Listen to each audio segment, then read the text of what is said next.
Welcome to the podcast. This is the voice behind Mystic's Perception, and today we got a kind of interesting episode. Um, it's not really spiritual, and there's also kind of spirituality in there, but in today's world, numerology and astrology is something that is kind of overlooked because of the way of how it has been ridiculed in the past, and up till today, the value of it was kind of actually lost. So before we actually dive deep into it, we want to kind of dive into the aspects of, how is this kind of related to the spiritual dimension in our daily life, how we can actually use it. And also kind of show you, like, when you actually approach something like this, how can we approach it from a conscious perspective? So the one biggest thing um, that numerology and astrology has is it's not just something that is, like, kind of just laid out there and just, or someone kind of made it up. There was a whole range of a certain collective consciousness that sort of incarnated, and through deep levels of meditation and through direct experiences, this whole entire journey is not really about believing in anything or accepting another belief, but it's rather than, being able to find the tools that are kind of necessary to take on with us and then experiment with these tools and see if we kind of get the same result.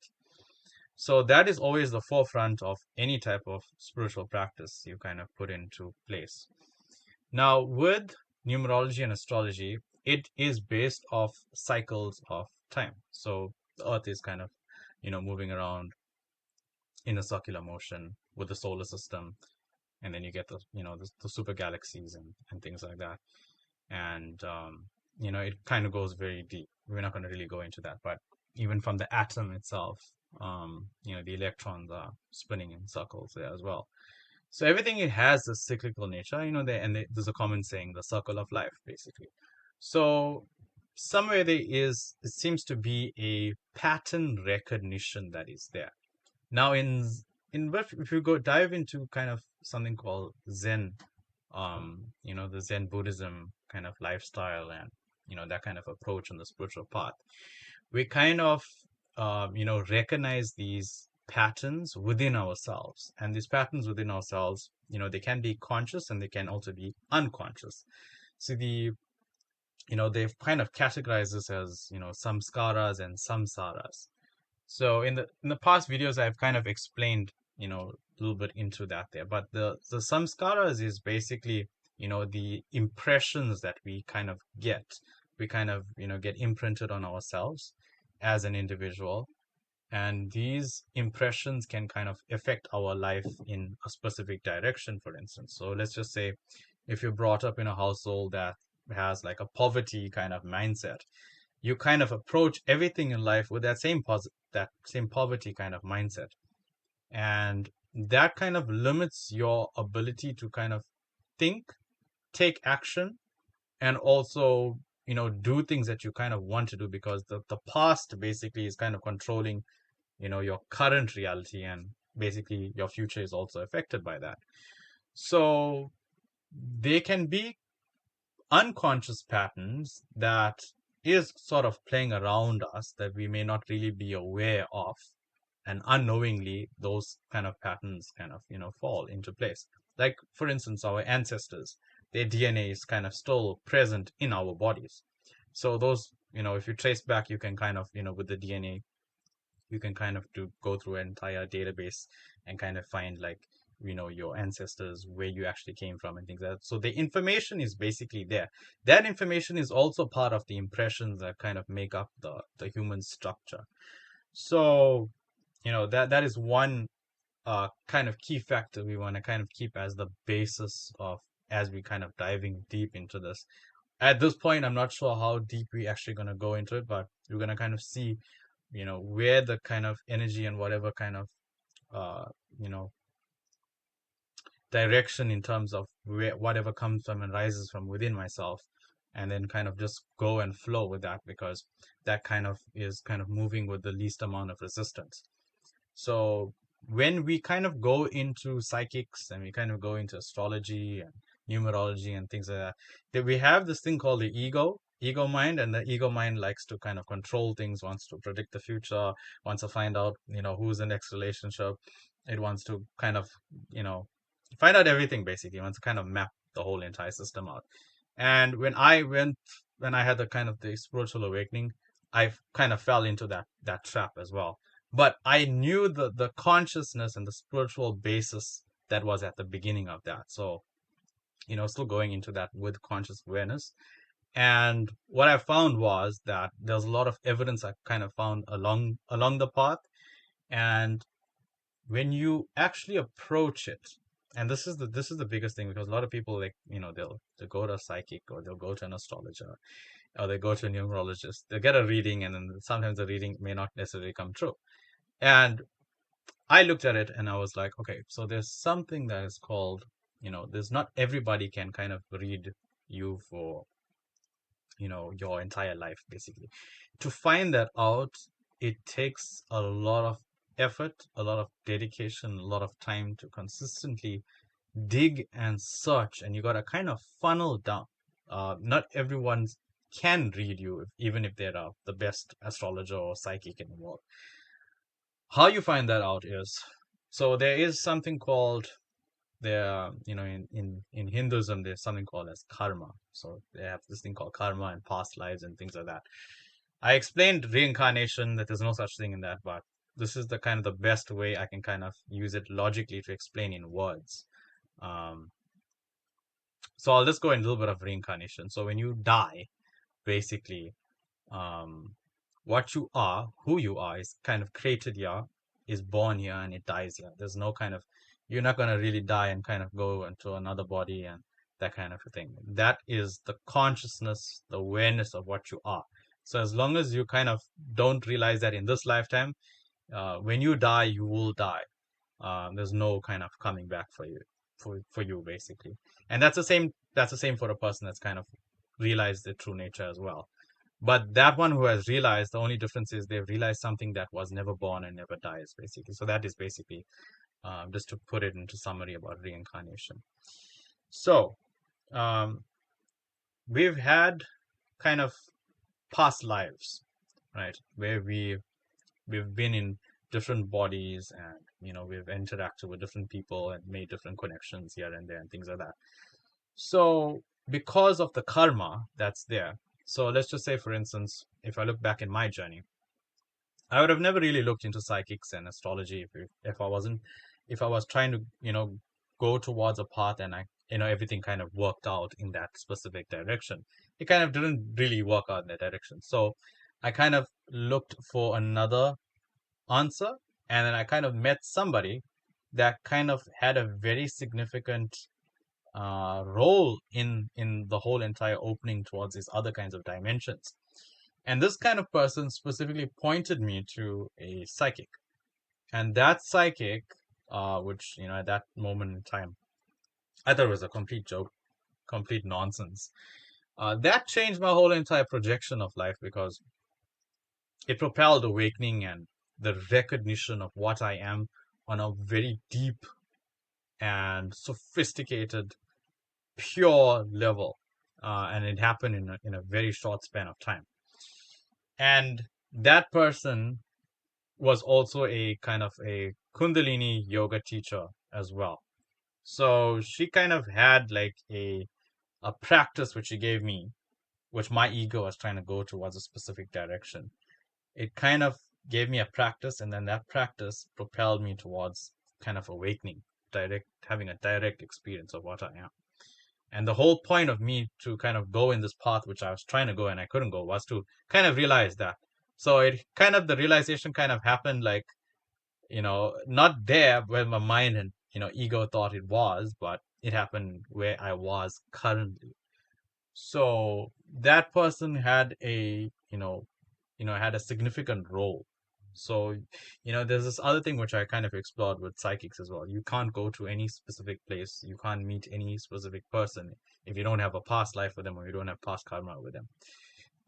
And the reason why is because the whole entire collective consciousness is like there's like a cosmic web. I explained this as in karma is like a infinite cosmic web. So if you kind of cut one string of that cosmic web, the whole thing kind of um, the whole thing kind of ripples and shatters. So when you have an awakening experience, that cosmic web is the unconscious patterns, the samskaras and the samsaras and the cycles. So when the awakening happens, it's a complete dissolution of the false self, which is trapped in this cosmic web. It's not you, basically. So that is the kind of the significance of the awakening. That's how it's kind of maybe it might be different in the sense. But if there's no realization of that true nature of what you are, then UG Krishnamurti, he put it in a very funny way. He said, we are all just puppets of nature. And that is true. That is true. So you kind of, if without the awareness, you kind of just get lost in the game. It's like, and like, even if you're given this information, like maybe, you might be listening to this episode and things and be like, okay, if I get this information, I can kind of like, control things and I can kind of like, shift my life and things like that in different areas and different facets, but it's not really that because remember you still kind of identified with a character that I am this person, you see, and that person is trying to escape the game. So imagine you playing a game and the character that is on the game is basically you controlling that character, and then now that character wants to basically try and escape the game. It cannot escape the game because it's part of the game. It's developed and designed in the game. So there's no way out for the character. The only way out truly is when the character kind of fails in attempting, and then there's an absolute cessation of the samskaras. So Patanjali, he is the one of the he categorized yoga into 8 limbs. So he's the father of modern day yoga, basically. So the purpose of yoga is not to stretch our body and all this stuff. It's to result in the absolute cessation of the whirlpool of mind. That is the goal. So by doing these different types of asanas and postures and things like that, they can result in that actually happening. But that's not the focus. It's not to master those positions and things like that. So, you gotta, like, even if you approach a psychic, you gotta kind of like find your psychic. And then when you find that, like maybe 80 to 90%, if it's a general reading, or if it's a one-on-one reading, it's more obviously accurate because it's just tailored towards your character. So So if you find that, so what does it take to actually find that? Because it took me about 6 months, and I made a video about this. It took me about 6 months, 12 hours every day, completely searching and searching and searching and searching, because I kind of knew internally there was some truth behind this, because there's no way that without any information that somebody can kind of read your past very accurately. Um, that kind of really disturbed, you can say, the ego, or the system that is in place of how the character is kind of programmed. So what I mean by that is, like, you're a child, you're kind of born, you kind of go through a schooling system. The schooling system teaches you this is how the world works, basically, and it cannot work any other way, and this is what's true and this is what's not true. So that is the programming, that is the kind of the matrix. It's kind of there to kind of enslave you to a system that where there's a hierarchy that you gotta kind of fit into that hierarchy, and if you don't fit into that hierarchy, the system is gonna kind of throw you out, and then you're gonna have like kind of you're gonna be left with nothing.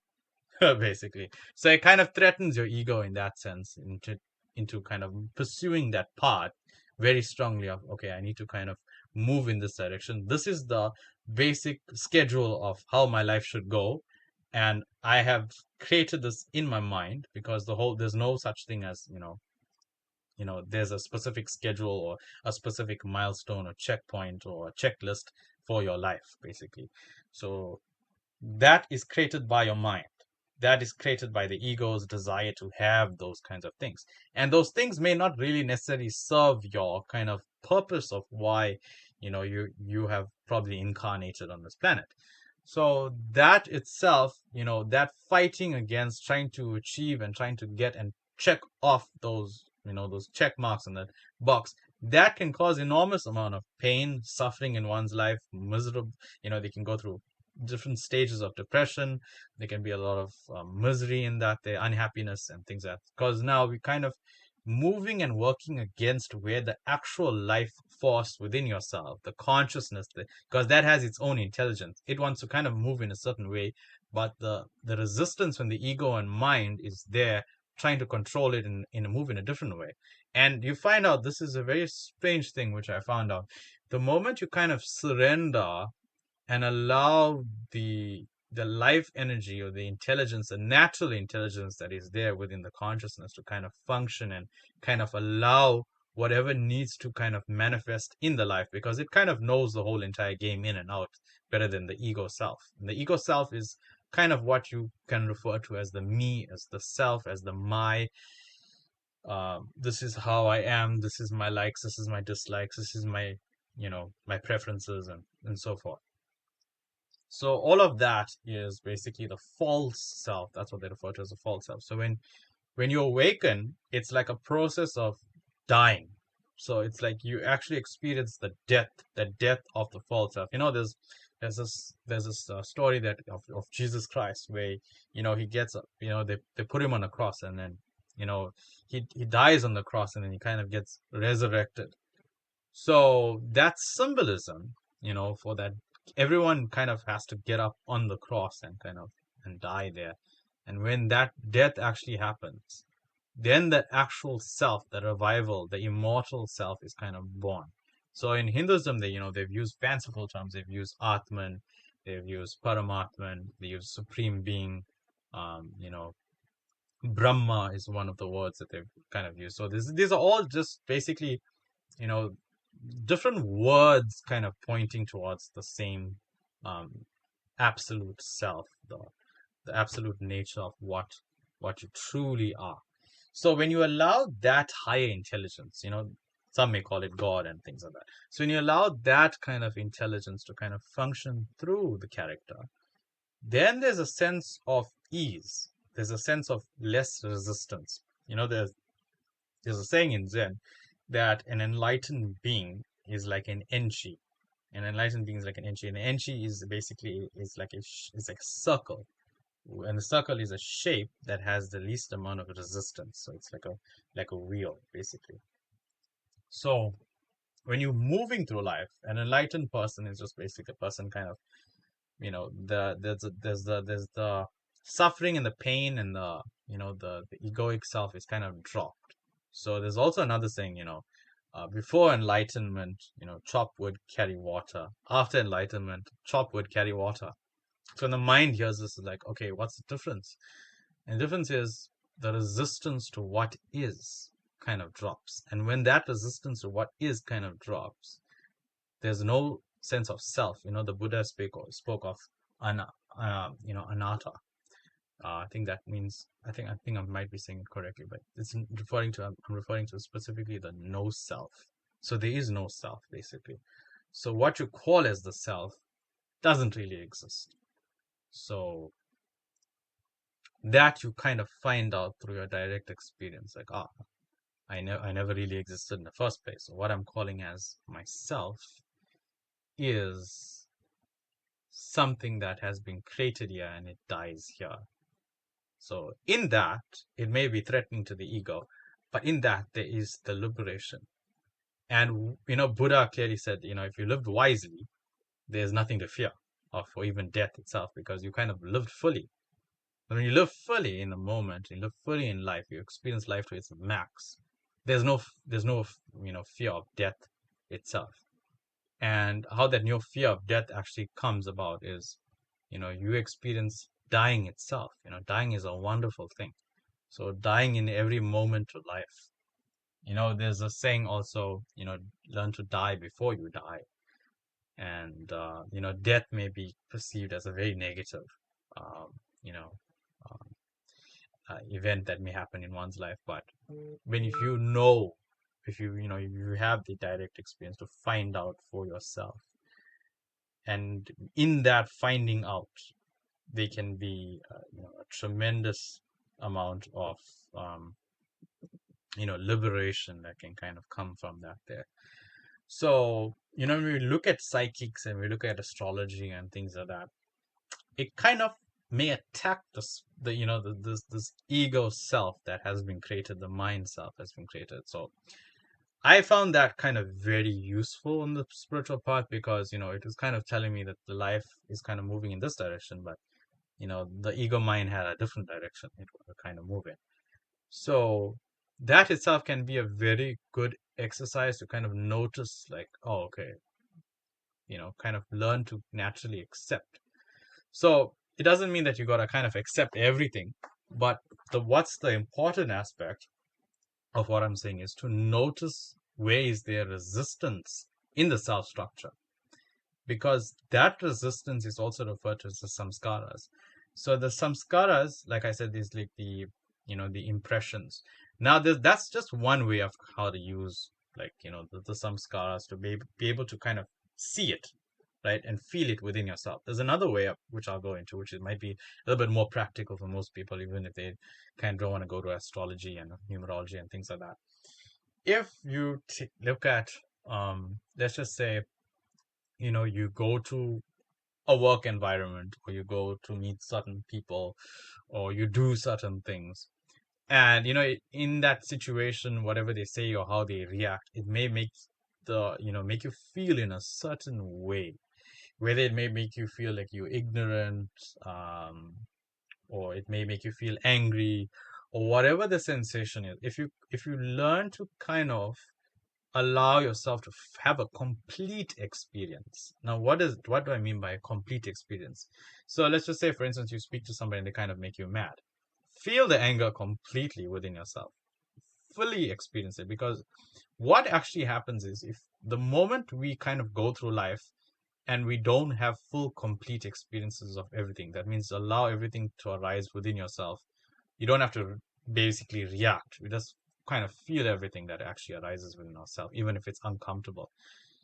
When we actually do have that, you know, whatever is happening within ourselves actually do arise, if we just allow that and feel it fully, that puts an end to the samskara.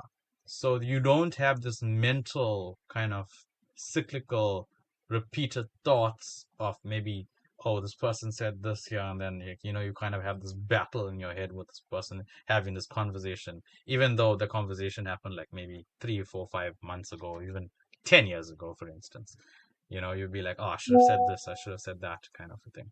So things like that can actually happen, but that happens as a result because of not being able to experience everything that arises from within yourself. Now that is basically, vipassana is like a no escape for the ego mind. It's like a perfect container rather, where it makes it conducive for you to kind of be able to have that full complete experience, but in an isolated short span of time, in a very intense way. Now, we don't want to do something where we kind of go for vipassana. If you haven't been for vipassana retreats, maybe do it once in your life so you kind of get a feel of this. But it's also important to do a vipassana retreat with a Zen master who is kind of, maybe, he has realized who he is. That's also important. So he can kind of guide you through the process. But if you just kind of just go for a Vipassana retreat and the necessary guidance is not there, then it can be just a mechanical, repeated process that you keep on going again and again and again and again, and nothing really changes. you know And in Zen they may say, okay, nothing really changes. That's good because it's like your permanent state. But like we got to look at it from the state of like the samskaras and the unconditional patterns that are there and actually arising, and kind of find a way to kind of deal with that, because the moment you kind of leave the retreats, you're back, and you may have a conversation with your mother or your father, and then you kind of back to square one. So this is the comical thing that actually happens. So that means you're really not really free from the whole entire chains. So that's why I say it's very important to have maybe an enlightened master kind of conducting the whole entire Vipassana retreat, because not only does it may have like a very powerful container for that, but it may also be something that kind of sometimes you may have certain questions that may arise, but the people that may be conducting the Vipassana retreat may not be competent enough to kind of being able to answer the question from that inner space of knowing, which doesn't really come from the mind and the ego and the samskaras and the karmas and things. That it comes from a place that is much deeper beyond the character. There is also something. So a lot of people may have confused awakening for, like, okay, so you die, basically there is like a certain plane. So there's a first plane, which is your living plane, which you're experiencing a 3D human experience. When you die, there's a second plane, and in that plane there is kind of, you can look at things like reincarnation, coming back. They speak of ghosts and things like that, and spirit world and all that stuff. So that is basically in the second plane. Awakening is not in that plane. Awakening is beyond that plane. It's beyond the dimension. It's beyond existence. So it's beyond the dualities, basically. So how do we basically explain non-duality from a duality perspective? We cannot. There's no words, there's no vocabulary. But the important thing is that when one has had that experience, we can kind of use words, and words can be a powerful instrument to kind of point in the direction that kind of, has a higher chance of allowing awakening to happen, and, allowing that atmosphere to be conducive enough for it to actually occur. So, in Zen, there's also awakening, and enlightenment and Kensho and things like that. It happens by accident. Um, although there is a system of like Patanjali has laid out the 8 limbs of yoga, um, the last point is the just before the samadhi phase. There is a point of the single pointed mind focus, when your mind kind of cannot shift from an object. So one method is, like, if you look at something, you kind of look at this object, and this object basically, you don't know what this object is, and your mind cannot take itself, it cannot focus anything out of that object. So that is one method that's kind of used. So how do you bring yourself to that I don't know state? Is you kind of realize, okay, I know how to use the object, I know what the object is called, but this is just something that has been created and passed on. So eventually, if you go all the way back to the creator, they don't know what the hell this was, so they kind of made it up and gave it a name and things like that. And then you kind of learned it along the way.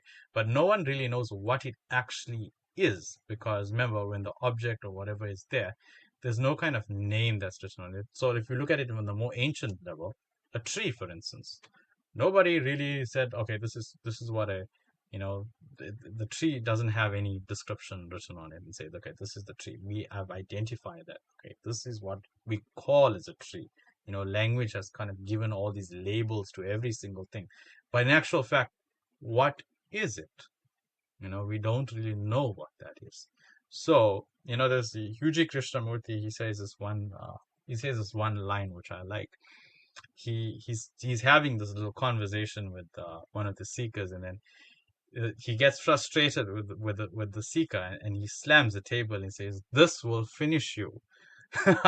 And that is so true, because in that I don't know state, the absolute observing of what is there, that itself, by not knowing it, will kind of you know basically end what you call as a self, because when you're looking at an object, when you're looking at something, it basically, it's like, okay, I see this object in front of me, but I don't really know what it is. And then when there's that turning point of, okay, I don't know what this is, I don't know what I am, because I am what I am is just a bundle of thoughts, impressions, information, memories, identities, names, all of this information. This is the programming. So that is kind of, very, very important. So, so this is other question is like, when we look at psychics and astrology and things like that, Chinese astrology is more accurate because it's based off the planet. There's a guy on YouTube. His name is GG33, and he kind of delivered this. He's like a very good teacher to kind of deliver this in its proper way, and kind of, he's got all of his facts and ducks in a row, and he's kind of said many things that did come true. So it's not something that's magical. Like people may think, okay, it's some magic, and it's some taboo thing and stuff. It's not. It's just basically identifying programming that's there. It's like basically, a computer programmer. If you show that computer program to somebody else who has no idea what the hell that is and they can't read it, but you show it to a developer, he looks at it and he's like, oh, I can read this because I kind of know the code. I recognize the code. I recognize the words and the language that's kind of used there. So that's what psychics are doing, and astrologers and numerologists, they kind of just recognizing the pattern recognition. And doesn't mean that's going to be true for everybody. No, because remember, every person is kind of unique. Astrology, numerology, psychics and things like that, they go very deep to find, like, get a very good accurate reading. It goes into the first thing of, the time that you were born, where specifically you were born, which month you were born, which date you were born. Has certain events happened to you in your life? And, there's a whole entire criteria they kind of check off. So based on that there, you know, that is the common pattern. We've seen this in nature as well. So I don't know if you guys have ever come across, you get like people that kind of look like you, but they're not related to you, nowhere related to you at all, but they kind of maybe look physically like you. And that is basically because the genetic code that's there is kind of being repeated, and just by some luck we kind of find, evidence for this. So even in that, there's evidence. And even there's a concept, not really a concept, but I won't really go into that there because that will be a different topic for another day. So, there's something called reincarnation, which is known for thousands and thousands of years. And, people have these past life regressions, and they're able to kind of tap in very deeply and kind of find out certain information. And that kind of information kind of makes sense of certain habits and habitual patterns that someone may have in this lifetime. It may kind of give them, glimpses of that. Like, for instance, I've always had this kind of thing when it comes to blood, for instance. I would always, like, I would just kind of pass out. Now, there is a medical reason for that, or how that actually does actually happen, because it's a survival mechanism.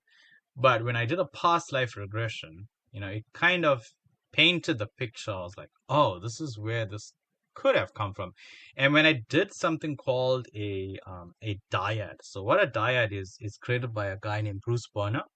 So it is a direct way of being able to cut through the ego self to experience what you are beyond the body. And in the dyad session, this is my own personal experience. It kind of came up, that specific, past life regression which I did. And it's had such a powerful impact on my body physically. I was just doing a diet session, and diet session is basically there's two people that are kind of partaking in this, and one person is the inquirer. They ask the question, and the other person is the witness. They basically just simply just witness the whole entire, the session that's happening. The question is, tell me who you are. And that's it. And then whatever comes up, from within yourself, whether it may be the mind, body, energy, sensations, yeah, and you just simply report on that. So you kind of seeing that I am not the mind, because this is just the story of the character. But on a very deep level, you kind of realize that if you do enough dyads. But it's one of the most powerful spiritual practices that I have ever come across. Very amazing. And, in that there was a massive release of some skaras, and um, it was the first time I ever experienced anything that kind of powerful. Yeah, so that's where the reincarnation aspect happens. And there's this growing phenomenon of there's this topic called twin flames, and there's this simultaneous, it's basically simultaneous incarnations of yourself, and there's infinite number of universes. And it just so happened that the consciousness, so one may question, like, how can I exist here and how can I exist there at the same time? That is because the consciousness of the soul is non-local. It does not exist in the duality. You see, it's not the character who you are. It exists beyond that. And because it exists beyond that, there's no time. And because there's no time, you can exist in infinite number of universes, all at the same, basically in the same time, in the duality. Yeah, so that is a very deep, non-dualistic experience, experiencing the self of what you are. It's like completely waking up from the video game character and realizing, this is who I truly am. So, this other question that comes up because, can you change your destiny? And the thing about changing your destiny is, one may the most important question you should ask yourself is, what is my destiny first? And kind of map it out, and then look at, okay, now I kind of know what it is, and then how do I change it? So how do we find out what the actual destiny is, right? There's different various kinds of tools. Psychics, you got to be very, very careful of that when we go into it, because to find the one or two psychics that if they say certain things, it does come true. And that is very rare. That is very, very rare. And not everybody has the time and effort and dedication to kind of search for these things, unless you unwavering in your attention. And, even on the spiritual path, even in life as well, if you are unwavering in terms of your intention towards your goals and in terms of what you kind of actually want to achieve, you have a higher chance of actually going in the direction than, if you have like a wavering intention. So to find that out is very difficult. The other thing is there are certain, forces that are kind of in play when it comes to destiny, for instance, because there is something called, you can look at it as karma, which is like the programming, the collective programming consciousness. And that programming consciousness basically is the code. So the idea, you can look at it as like these supernatural forces, supernatural beings are there to kind of ensure that everything kind of flows accordingly to the script. Now, this intelligence is not really like, it can manifest in different beings, but ultimately, when you realize what you are, you realize that who I am is already creating everything. So it's a paradox, was when you look at it from the human 3D perspective, it's like, the whole entire world is against you, where you're trying to go and trying to achieve, and it's like just kind of not working out. But when you look at it from a perspective that, okay, and you realize, not only look at it, but you kind of realize you have a direct experience.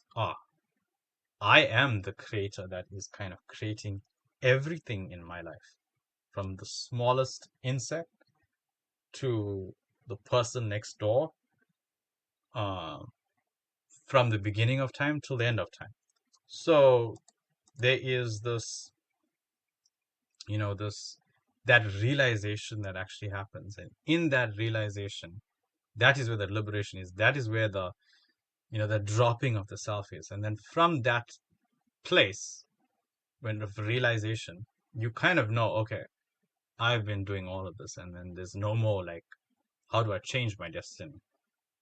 Because you simply just drop the false I, and you kind of allow that kind of self to manifest and basically run the show. So yeah, that kind of brings us to the end of all the talking points that I hear. So we'll kind of dive into a little Q&A session. We have two special guests on here. If Praveen or Anna, if you all have a question, you can kind of unmute. You can ask any question you all have.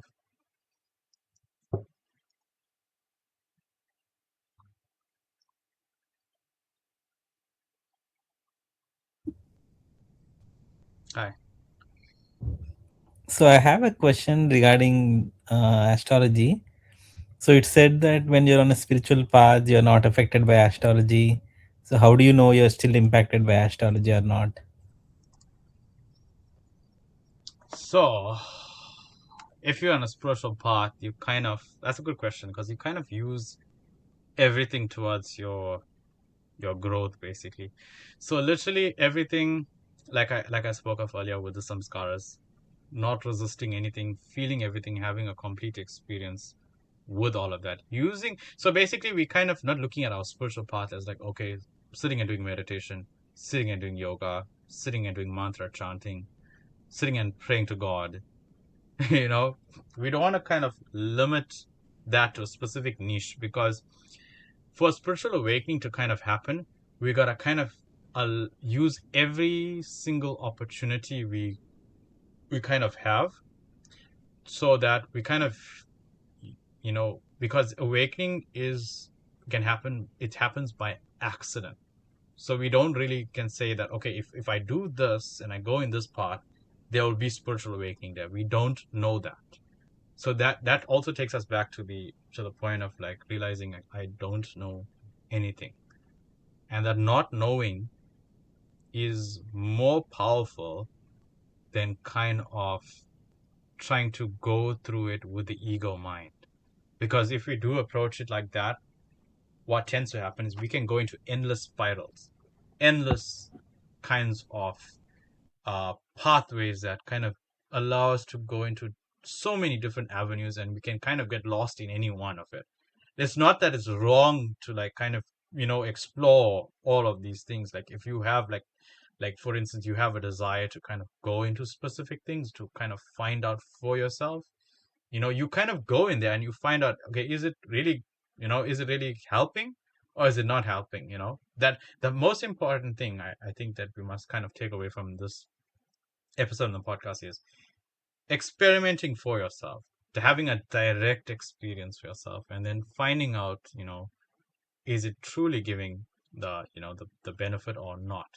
Now this can also be very tricky because one aspect is, do we have the necessary proper guidance that's there, someone who is kind of seen the inside and outsides. And if we don't kind of have that in place, then we kind of will always fall in trap with the ego mind. There's no, there's every single person on the spiritual path, they've all had some teacher, some way, somehow. A teacher, a spiritual teacher, may not necessarily be a person. It can be life itself. It can be a life event that happens. Like if you look at Ramana Maharashi, he didn't really have a spiritual guru. So yeah, so it's something that you know we kind of look at everything and use everything as part of our spiritual growth. If you look at the numerology and astrology, if you look at, there's this thing called enemy sign years, where you once in every 12 years you have a bad year, basically. That bad year is not actually a bad year. It can be a turning point for spiritual growth, for you to become more conscious of, everything that is. there and present, because that can be a catalyst for awakening. For instance, it can be a massive turning point in one's life. Like for instance, in one of my enemy years, I came across a spiritual teacher, and that had a significant impact on my kind of journey, my whole entire projection of life, basically. But even though we have these things, we gotta kind of also be conscious and aware. Do we really need a spiritual teacher, or do we really need a spiritual guru, or whatever that may be the case? It can be helpful to some point, but at one point we gotta kind of. I did a video on this as well, so we all gotta kind of allow the spiritual teacher to kind of fall away, because the spiritual teacher is there to kind of guide us, take us to a certain point, and then when we reach a certain point, we got to kind of drop all the teachings, all the knowings, all the experiences, everything that we have identified. So that can be very difficult for a lot of people, including myself. It took me years to kind of, drop certain spiritual teachers. So yeah, in that dropping, you see that there is like, when you see, as long as you see like, okay, there's me and there's a spiritual teacher, or there's a spiritual guru, or whatever it is, we are kind of seeing it like I am separate from that. You see, the moment there's this I am separate from that, you're back in the cycles, you're back in the illusion. So you can kind of go endlessly in that. So a true spiritual teacher will continuously, even if you kind of approach it like you want to follow that person or whatever, it kind of continuously push you back into yourself. Continuously push you back in yourself. Like there's one spiritual teacher, he says, I'm just a signpost. you know and he's not really a signpost, but when that's a spiritual teacher kind of pushing the focus. No, you searching outside, you know so he pushes you back into yourself, basically. Not that if you don't search outside you kind of won't go anywhere. Actually, even outside searching as well can be a turning point as well. So we don't try to really categorize it and put it like, okay, no, this is the right way, this is the wrong way, kind of a thing. We kind of use every opportunity that is there for catalysts on the spiritual part. Yeah. Um, any other questions you have? Does that answer your question? You have any more questions?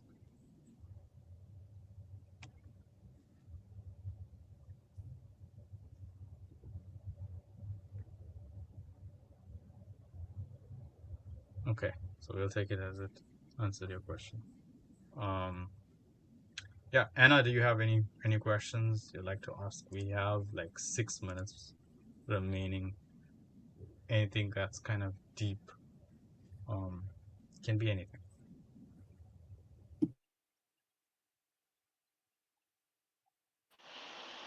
Hi, would you link repeating numbers with spirituality?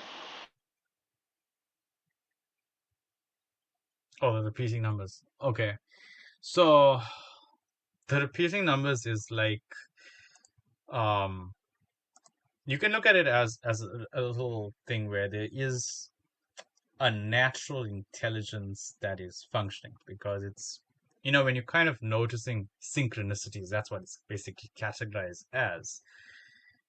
It's like there's an intelligence that is there, there's a pattern recognition, like as we spoke of like earlier with the samskaras and the cycles and things like that.